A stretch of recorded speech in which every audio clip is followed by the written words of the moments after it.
ঈদ মানেই আনন্দ, ঈদ মানেই খুশি। আসসালামু আলাইকুম সবাইকে। এই ক্লিপগুলো ছিল ঈদের দ্বিতীয় দিনের ক্লিপ। ঈদের দ্বিতীয় দিন আমার বাবার বাড়িতে আমার নানার বাড়ির সবার দাওয়াত ছিল এবং আমাদেরও দাওয়াত ছিল। আমার উপর দায়িত্ব পড়েছিল রোস্ট আর পোলাও করার।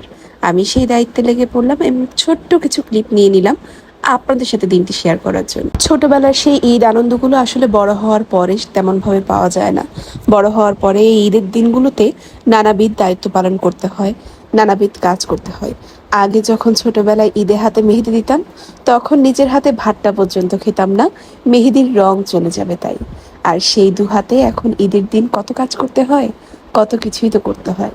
নিজের কাজগুলো নিজেকেই সামলে নিতে হয়, অন্যের জন্য দায়িত্ব পালন করতে হয়। এভাবেই আসলে আমাদের শৈশবটা কেটে গিয়ে আমরা বড় হয়ে যাই, আমাদের ঈদ আনন্দগুলো হারিয়ে ফেলি।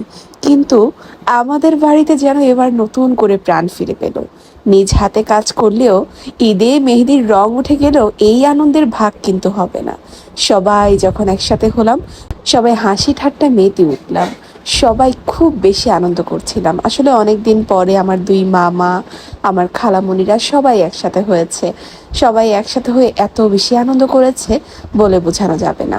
তো সেজন্য আমি সবার জন্য পোলাও রেডি করছিলাম, রোস্ট রেডি করছিলাম, বাকি কাজগুলো আম্মু করেছিল।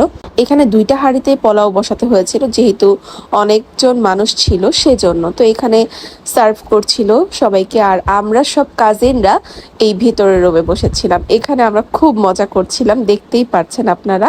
তো এরপরে আমার আর আমার হাজব্যান্ডের দায়িত্ব ছিল ওদেরকে সার্ভ করা। আমরা খুব আনন্দ সহিত ওদের সাথে কাজ করছিলাম এবং আমার হাজব্যান্ড ওর শালাদেরকে হাত ধোয়াচ্ছিল আর আমি বেড়ে বেড়ে দিচ্ছিলাম। আর ডাইনিং স্পেসে আমার মামারা এবং খালুরা বসেছিল, ওখানে সবাই খাওয়া দাওয়া করেছে। তো আমি এখানে ওদেরকে বেড়ে দিচ্ছিলাম অ্যান্ড আমি রিভিউর আশায় ছিলাম যে আমার রোস্ট পোলাও কেমন হয়েছে। বাকিটা তো মা রান্না করেছে, সেটার ক্রেডিট মার। তো এরকমভাবে আসলে ওই দিনটা আমাদের পার হয়ে গিয়েছে। আমরা অনেক হাসি আনন্দ করেছি। দেন বিকালবেলা হচ্ছে আমরা ডাব কেটে খেয়েছিলাম। সেই ক্লিপগুলো যদিও আপনাদের সাথে নেওয়া হয়নি। তো কার কার দিন কেমন কাটছে অবশ্যই জানাবেন, and সবাই অনেক অনেক ভালো থাকবেন। আল্লাহ হাফেজ।